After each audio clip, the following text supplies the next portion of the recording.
Wesh l'équipe, c'est Trao. On se retrouve après une petite absence. Ouais, j'ai dû remettre à plus tard ma carrière de youtubeur pour me consacrer aux examens de fin d'année.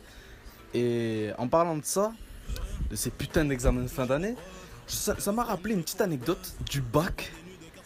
Une petite anecdote, bon, pour certains ça va faire un peu putaclic, un peu fake, mais c'est vraiment du réel. Une petite anecdote du bac où lorsque je l'ai passé, il y avait un mec. Bon, je vais pas dire son blague, je vais l'appeler le Boug. Il y avait un Boug qui a tenté de tricher. Mais le pire dans l'histoire, en fait, c'est qu'il a pas tenté une seule fois. Ni deux fois, mais trois fois. Et ça, c'est du réel. Il a vraiment tenté trois fois de tricher. Après, j'ai dit tenter, mais il a certainement réussi. Parce que il s'est fait choper, mais bon, sans vous spoiler, bon, c'était prévisible quand même. Genre, moi j'étais là comme ça pendant l'épreuve. Je sais plus, c'était le deuxième jour ou un truc comme ça. Y a quoi le deuxième jour? Ouais, je crois que c'était en histoire. Ouais, en histoire. J'étais là, moi je fais ma petite copie et tout ça, tout ça. Et à un moment, bon voilà, hein, panne d'inspiration. Je regarde un peu par la fenêtre. On prend un peu de repos. Et là, je tourne la tête, je vois un mec comme ça en train de fouiller sa poche. Et le pire, en fait, moi je m'en battais les couilles, tu vois, de ce qu'il faisait.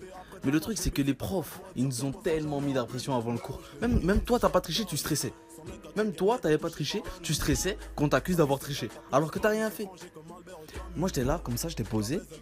Et je vois le mec, il commence à fouiller sa poche. Je fais, oh, lui, il est fou. Parce que dis-toi juste que tu fouilles ta poche, il y a moyen qu'il te fasse te lever, te fouiller et tout ça.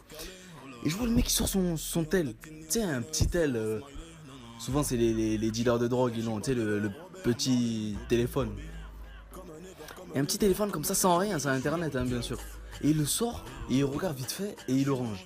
Bon, moi, je me dis, bon, peut-être que c'était pour l'heure. Mais après, je me suis dit, ouais, si il sort un téléphone pour regarder l'heure, il prend vraiment des risques, ce connard. Et après, je vois, une heure après, une heure trente après, il demande à la prof d'aller aux toilettes. Bon, jusqu'à là, rien d'anormal. Il va aux toilettes, il revient. Et 30 minutes après, parce qu'il y a eu un changement de prof, 30 minutes après, il redemande d'aller aux toilettes. Sauf que la prof qui l'avait accompagné la première fois, elle est revenue entre temps. Et elle a vu qu'il était encore pas là. Elle a fait. Elle commence à soupçonner un truc, tu vois. Et genre, le type il revient et tout, il s'assoit en classe comme si de rien n'était, à l'aise. Et genre, les profs ils commencent à discuter entre eux, ils le regardent un peu, ils savaient pas quoi faire parce que franchement, une sanction au bac c'est vite arrivé, mais c'est tellement puissant en fait d'interdire quelqu'un de 5 ans de bac.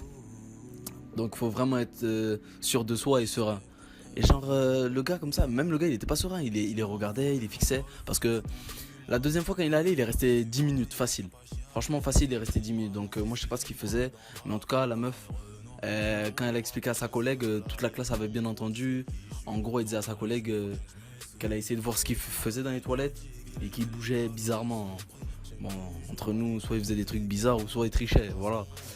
Et bon, jusqu'ici, tout va bien. Le premier jour se passe. Il n'est pas convoqué, tout ça, rien. Et le plus étonnant, ça a été à la troisième épreuve. À la troisième épreuve, non, quatrième épreuve, ouais, parce que la troisième c'est une langue.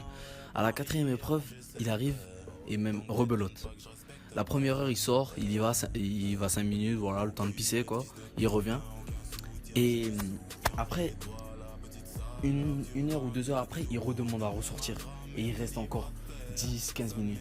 Et il y avait encore la meuf qu'il avait chopée. Et là, la meuf, elle était vraiment énervée. Elle était vraiment énervée. Elle a commencé à parler à ses collègues et tout. Elle a commencé à faire, ouais, je pense que lui, vraiment, il triche. J'ai vraiment ce sentiment, tout ça. Et à la fin de l'heure, au début, l'heure, elle se passe et tout. Le gars, il est là, il stresse encore une fois. Mais je sais même pas pourquoi il stresse. Si tu veux tricher, tu triches, t'assumes tout. Et le gars, il stresse et tout. Et là, il y a un mec qui arrive à la toute fin de l'épreuve, hein. Genre, il devait rester 15 minutes. Et un mec, il arrive, il fait, allez, toi et moi, on va aller discuter en bas. Et là, les gars, et là, c'est ce qu'il fallait pas. Ça commence à partir en embrouille, à la fin du cours, du n'importe quoi. C'était franchement, je sais même pas comment ça a fait pour pas finir sur les journaux parce que vraiment l'embrouille était vraiment virulente. Et Et voilà, moi ça m'a marqué parce que le mec quand même, il a récidivé une fois, deux fois. En plus, il avait pas l'air d'être con, hein, juste un peu perdu. Genre, au pire, voilà, t'as un zéro, parce que t'as pas révisé, t'as deux trois, mais prendre le risque de tricher pour avoir zéro et en plus interdiction de bac, c'est vraiment chaud. Et après, voilà, nous on était encore en classe. Entre temps, ils sont descendus, ils ont appelé deux trois profs pour le calmer, mais on entendait vraiment les cris et tout ça, et voilà. Et en plus, ça a empiré son cas, parce que voilà. Et c'est ce que je voulais vous dire aujourd'hui, parce que je sais pas, je voyais tout le monde stressé, mais moi je comprends pas. Vous avez pas besoin de stresser, les gars. Voilà, c'est la nature et tout ça. Bon, j'espère que vous allez tous avoir vos diplômes en tout cas. Et voilà.